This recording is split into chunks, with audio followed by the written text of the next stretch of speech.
Everyone আসসালামু আলাইকুম। তোমরা সকালে কেমন আছো? আশা করি তোমরা সকলেই ভালো আছো আর আমিও ভালো আছি। আর গ্রাম থেকে আসার পর আমার ঘরের অবস্থা এই হাল, কোনো কাজ করে নেই, খালি খাওয়া দাওয়া করছি আর ঘুমাইছি। তো এখন আর বসে থাকলে হবে না, যে জায়গা মতো পাচ্ছি না কোনো জিনিসই, এটা ওইখানে এটা সেখানে আর কি এরকম করে এলোমেলো হয়ে আছে। এখন এগুলি সব কিছু গুছাবো। তো সর্বপ্রথম আমি কাপড় ধুইতে চলে গেলাম। তো কাপড় ধুয়ে আমি ছাদে নিয়ে যাচ্ছি, আর এত রোদ আর আজকে গরমও পড়ছে প্রচুর।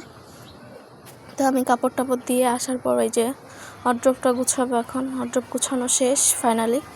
আর এখন ড্রেসিং টেবিলটাও আমি গুছিয়ে ফেলছি, একসাথেই সব করে ফেলছি। তো এগুলি গুছাতে গুছাতে এখন আমার এত খিদা লাগছে, পরে ডিম আর 2টা কলা খেয়ে নিলাম। আম্মু বলতেছে আগে খেয়ে নাও তারপর কাজ করো।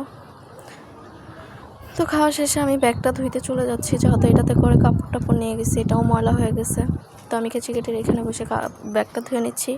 আর এর মধ্যে একটা মুরগির বাচ্চা আসছে, আর আমি মুরগির বাচ্চা খুব ভয় পাই। মুরগির বাচ্চা বড় মুরগি যেটাই হোক, মুরগি বলতেই ভয় পাই। আর এখানে বাবু ডাইপার পরে রাখছে পুতুলটাকে, এটা দেখে আসতেছি। এর মধ্যে খালা আবার ঘর মুছে দিল, আর আমি এখানে বিছানাটা গুছিয়ে নিচ্ছি। ভালোই হয়েছে, খালা ঘরটা মুছে দিছে। তো এগুলি সব কিছু করা কমপ্লিট। এখন আমি জায়গা মতো পাপোশগুলো দিয়ে দিব। এই যে জায়গা মতো এখন পাপোশগুলো দিয়ে আমি ডিরেক্টলি গোসলে চলে যাব, কারণ এমনি অনেক দেরি হয়ে গেছে। গোসল করে বের হইতে হইতে আরও দেরি হয়ে গেছে। দুপুরের খাবারটা খেতে আজকে অনেক লেট হয়ে গেছে আমার। তো আর ছাদে যাই নাই, আমি বেলকনিতেই কাপড়গুলো দিয়ে দিচ্ছিলাম। তো কাপড় দেওয়া শেষে একটু ক্রিম দিয়ে নিচ্ছি মুখে।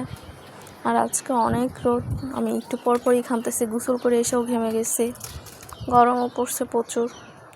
আর তাই হোক, আমার শীতের সিজনটাই ভালো লাগে, শীতকালই আমার ভালো লাগে, গরম একটুও ভালো লাগে না, আমি সহ্যই করতে পারি না।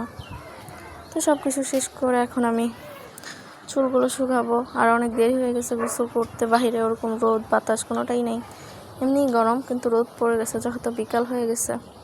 তো আমি তো চুল শুকিয়ে নিলাম। আর ওয়েদারটাও সুন্দর লাগছে বিকালে, কিন্তু অনেক গরম ছিল। আর আমি এখন ভাত খেয়ে নিচ্ছিলাম মাছের তরকারি দিয়ে। আজকে ওরকম কিছুই আমি নেই, জাস্ট একটা মাছের তরকারি নিয়েছি। তো খাওয়া দাওয়া শেষে আর কি শুবো, বিকাল হয়ে গেছে। তো আমি ছাদে চলে গেলাম। আর আমাদের এখানে লেবু গাছে মাশাআল্লাহ অনেক অনেক লেবু ধরছে। আর এই যে ধরে ধরে দেখছিলাম। আর পাশের বাসায় আম ধরছে, এটাও মনে করো আমরাই খাবো। তো এই যে মরিচ ধরছে, আব্বু এখানে কাজ করতেছে। এই যে পেঁপে, আর আমাদের কাছে পেঁপে অনেক মিষ্টি। যাই হোক, এই পর্যন্ত, আল্লাহ হাফেজ।